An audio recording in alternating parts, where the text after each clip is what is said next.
আমেরিকার পোর্টল্যান্ডে শিশু পাচারের এক ভয়ঙ্কর চিত্র। পুলিশের বিশেষ অভিযানে উদ্ধার হলো 13 থেকে 17 বছর বয়সী 6 কিশোরী। দীর্ঘদিনের অপরাধের আখড়া হিসেবে পরিচিত 82তম এভিনিউতে এই চাঞ্চল্যকর উদ্ধার অভিযান নিয়ে তোলপাড় ওরেগন। বিস্তারিত আরও জানুন প্রতিবেদনে। আমেরিকার অরেগন অঙ্গরাজ্যে পোর্টল্যান্ড শহরে সম্প্রতি এক শ্বাসরুদ্ধকর অভিযানে 6 জন অপ্রাপ্তবয়স্ক কিশোরীকে উদ্ধার করেছে পুলিশ। মানব পাচার এবং যৌন শোষণের শিকার এই শিশুদের বয়স মাত্র 13 থেকে 17 বছরের মধ্যে। গত 15 এপ্রিল থেকে শুরু হওয়া এই বিশেষ অভিযানে শহরটির 82 নম্বর অ্যাভিনিউ করিডোর থেকে তাদের উদ্ধার করা হয়। পোর্টল্যান্ড পুলিশের হিউম্যান ট্রাফিকিং ইউনিট এই উদ্ধারকে বিস্ময়কর বলে অভিহিত করেছেন।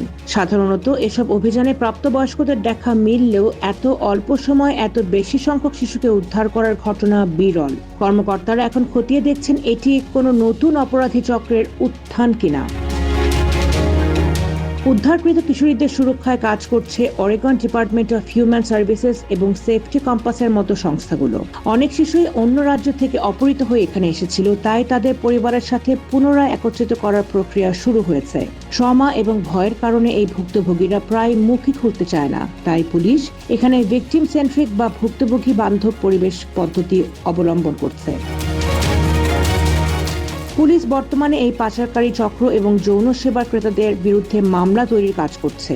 যদিও এখনো কোনো আসামির নাম প্রকাশ করা হয়নি, তবে অপরাধীদের দৃষ্টান্তমূলক শাস্তির আওতায় আনতে বদ্ধপরিকর প্রশাসন। এই ঘটনাটি আবারও মনে করিয়ে দিচ্ছে যে আমাদের চারপাশে লুকিয়ে আছে এমন ভয়াবহ অপরাধের জাল।